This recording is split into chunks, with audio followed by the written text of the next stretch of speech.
Welcome to the HR Empowerment Podcast, where we will uncover strategies and new insights from HR professionals who discuss up-to-date regulations, best practices, and the most pressing topics like diversity and equity, leadership, dealing with difficult situations, and much more that affect your bottom line and business. Thanks for joining us. Hey, everybody. Welcome back. It's Wendy Sellers, the HR lady, and JC. Hey, everyone. Hot off the heels of looking up Chippewa Falls, Wisconsin, all the way down to Lake Mary, Florida. It's my pleasure to be back here. How you doing? Living the dream over here. Unfortunately, what I do want to talk about here as a unique benefit, and even when I was doing some research, getting prepared for this podcast, I would kind of went down a rabbit hole like I usually do, because I'm like, wow, you would think that a common benefit is just having direct deposit, right? Yeah. Like, well, who doesn't have direct deposits? Well, guess what? Many Americans. A lot of people don't even have a bank account. Many Americans don't even have a bank account. There's an article in, it's called Make It, CNBC Make It, and it was at the end of 2020. 7.1 million American households didn't have a bank account. 7.1 million American households didn't have a bank account. Why do you think that is? All right, I've got this pulled up as well, and that was written by Megan Leonard. This is from CNBC. Make It right there. Overall, FDIC estimates that 124.2 million American households had at least one member with a bank account, but the 2019 survey was conducted in conjunction with the U.S. Census Bureau and collective responses from nearly 33,000 households. 5.4% of U.S. households, or approximately 7.1 million homes, were unbanked, according to the FDIC. That's the lowest rate reported since the FDIC started surveying Americans in 2009. That's shocking. That's a shocking statistic. Here's an even more shocking statistic in that same article.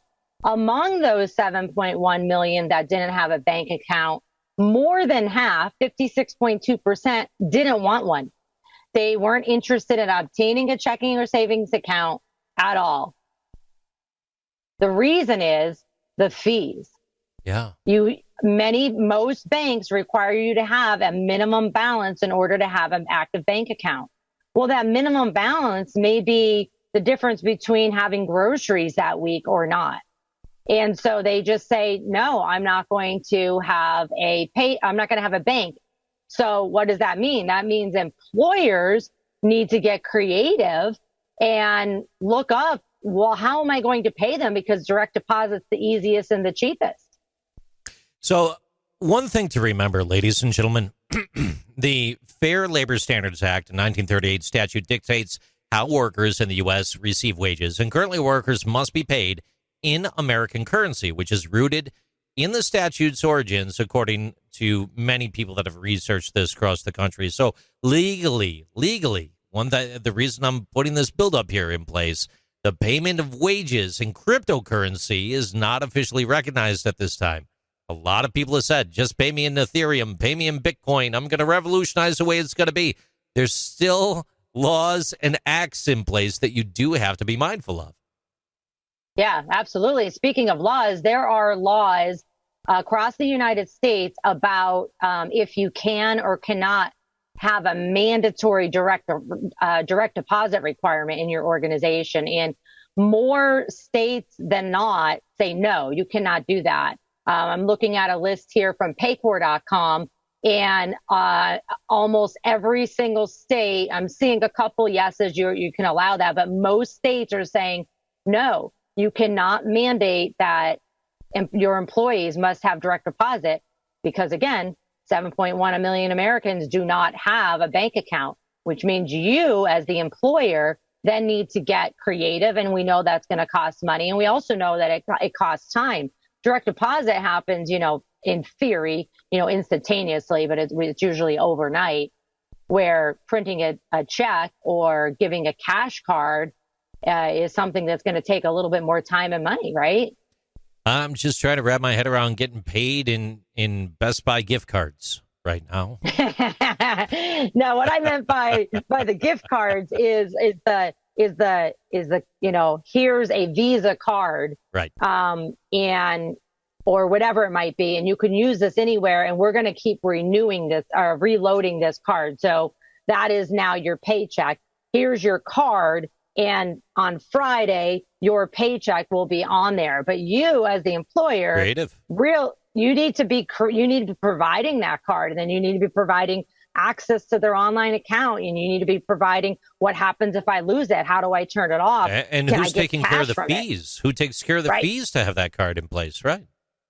All of those things. And you need to know what your state laws are in the states that your employees live in, not just where the employer is doing business from. Now, there are some payroll companies out there, payroll service providers, that can convert wages into cryptocurrency.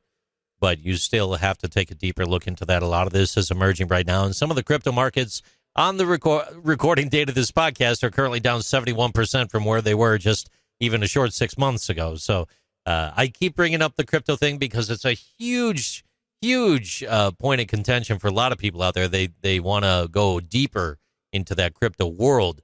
I'm just saying use caution. That's all I'm saying in that regard.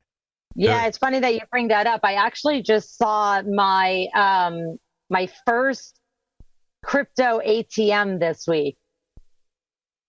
Was it real?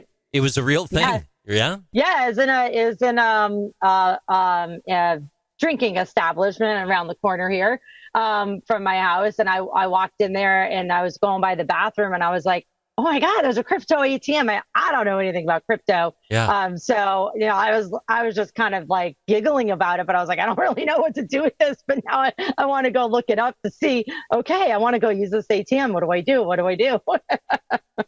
Kind of wild.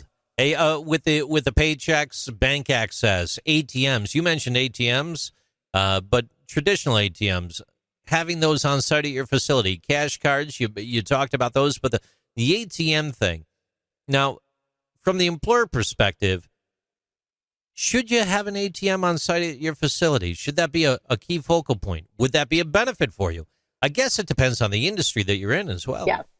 Yeah, that's exactly what I was going to say. It does depend on the industry. Like if you're in an industry that, maybe you have a lunchroom, and, we already established that many of our employees don't have a bank. They may not have a credit card either. So, many things are cashless these days. But if you have a lunchroom and your employees go in there to buy lunch and they don't have a credit card, they don't have a debit card, and they want to pay cash, and by the way, that cash is they're getting it from the cash card, that the payroll card is what it's really called, that you're giving them when they get their check on Thursday or Friday. Well, can they go over to the ATM in your lunchroom or wherever it is and take money right from it to buy their lunch in cash? Or can they just go into the ATM and say, okay, now I have enough money to go pay my rent. I'm going to go pay my landlord in cash. So there's all these things. It's going to be different for every industry. Some industries, this is going to be not a conversation at all. But what is going to be a conversation is what you just brought up, is the different types of payments, such as crypto. Some industries and maybe executives or salaried people, whatever it might be, might say, I want to get paid in this way. And you have to look at the laws at every single one of your states. And again, not just where your company is, but where your employees are located. Yeah, big time. And taking a look at the FDIC's website with some of the bank statistics that you had brought forward earlier. In 2019, 8.5% of U.S. households used general-purpose reloadable prepaid cards. That was down from 9.7% in 2017 and 10.2% in 2015. Although prepaid card use is continued to be more prevalent among unbanked households than among banked households. It's something to keep in mind, especially when that payday comes along and direct deposit's just not an option.